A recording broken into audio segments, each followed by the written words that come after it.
মা হওয়া প্রতিটি নারীর জন্য শ্রেষ্ঠ উপহার, কিন্তু এই উপহারের সাথে বোনাস হিসেবে আসা সকালের সেই তীব্র বমি বমি ভাব বা মর্নিং সিকনেস জীবনটাকে অতিষ্ঠ করে তোলে, তাই না?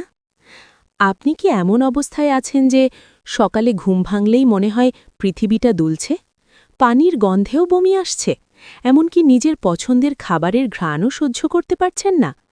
চিন্তা করবেন না, আপনি একা নন। আজকের ভিডিওতে আমি আপনাদের সাথে শেয়ার করব এমন কয়েকটি জাদুকরী ঘরোয়া টিপস যা মেনে চললে গর্ভাবস্থার এই অসহ্য বমিভাব নিমেষেই নিয়ন্ত্রণে আসবে।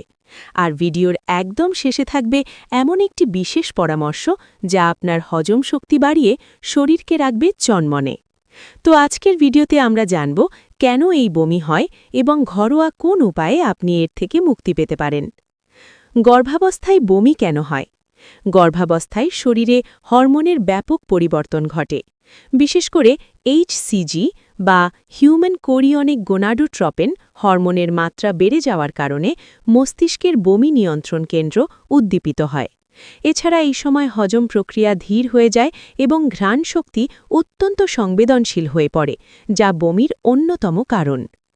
অতিরিক্ত বমি কমানোর কার্যকরী ঘরোয়া উপায়। অতিরিক্ত বমি থেকে বাঁচতে ওষুধের পাশাপাশি জীবনযাত্রায় কিছু পরিবর্তন আনা জরুরি। নিচে কিছু কার্যকরী টিপস দেওয়া হল। ১. অল্প অল্প করে বারবার খাওয়া। একবারে পেট ভরে না খেয়ে সারাদিনে ৫ থেকে ৬ বার অল্প অল্প করে খাবার খান। পেট একদম খালি রাখবেন না, আবার খুব বেশি ভরবেন না। খালি পেটে অ্যাসিডের পরিমাণ বেড়ে যায়, যা বমির ভাব বাড়ায়। সকালে বিছানা ছাড়ার আগে সতর্কতা। সকালে ঘুম থেকে উঠেই বমির বেগ সবচেয়ে বেশি থাকে, তাই বিছানা থেকে নামার আগে কিছু শুকনো খাবার যেমন টোস্ট বিস্কুট, মুড়ি বা ড্রাই ফ্রুটস খেয়ে নিন। কিছুক্ষণ বিশ্রাম নিয়ে তারপর বিছানা ছাড়ুন। আদা ও লেবুর জাদুকরী গুণ। বমিভাব কমাতে আদা অত্যন্ত কার্যকরী। আপনি আদা চা খেতে পারেন অথবা এক টুকরো আদা মুখে দিয়ে রাখতে পারেন। এছাড়া লেবু জল বা ফ্রেশ লেবুর ঘ্রাণ আপনার অস্বস্তি কমিয়ে দেবে। ৪. সঠিক খাবার নির্বাচন। তৈলাক্ত, ভাজাপোড়া এবং মশলাযুক্ত খাবার এড়িয়ে চলুন। সহজ পাচ্য খাবার যেমন ভর্তা ভাত, কলা, দই বা চিড়া খান। খাবারের গন্ধ যদি সহ্য না হয় তবে খাবার ঠান্ডা করে খান। অনেক সময় গরম খাবারের গন্ধে বমিভাব বেশি হয়। আপনারা বমি বমি ভাবের সমস্যায় পড়লে কি করেন আমাদের কমেন্টে জানাতে ভুলবেন না। ৫. পর্যাপ্ত পানি পান। বমির কারণে শরীর পানি শূন্য হয়ে যেতে পারে, তাই সারা দিন চুমুক দিয়ে দিয়ে প্রচুর পানি পান করুন। ডাবের পানি, তাজা ফলের রস বা ওরাল স্যালাইন পান করতে পারেন, যা আপনার শরীরের ইলেকট্রোলাইট ভারসাম্য বজায় রাখবে। তবে খাবার ঠিক আগে বা পরে বেশি পানি না খেয়ে খাবারের মাঝে বিরতি দিয়ে পানি পান করা ভালো। ৬. পর্যাপ্ত বিশ্রাম ও ঘুম। মানসিক স্ট্রেস এবং ক্লান্তি বমিভাব বাড়িয়ে দেয়, তাই প্রতিদিন অন্তত ৮ ঘণ্টা ঘুমান এবং দিনের বেলাতেও কিছুটা সময় বিশ্রাম নিন। ঘর যেন খোলামেলা এবং বায়ু চলাচলের ব্যবস্থা থাকে সেদিকে খেয়াল রাখুন। কখন ডাক্তারের কাছে যেতে হবে?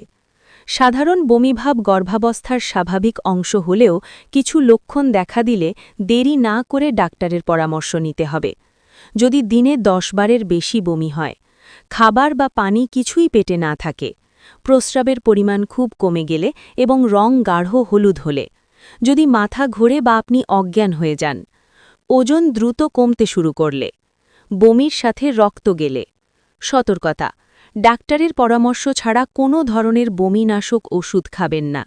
গর্ভাবস্থায় যে কোনো ওষুধ শিশুর ওপর প্রভাব ফেলতে পারে।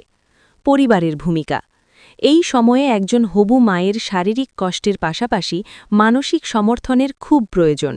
স্বামী এবং পরিবারের সদস্যদের উচিত তাকে হাসিখুশি রাখা এবং খাবারের ব্যাপারে জোর না করে তার পছন্দমতো পুষ্টিকর খাবার তৈরি করে দেওয়া।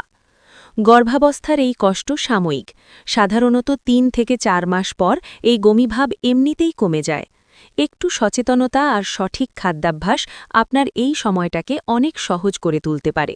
নিজের যত্ন নিন, সুস্থ থাকুন।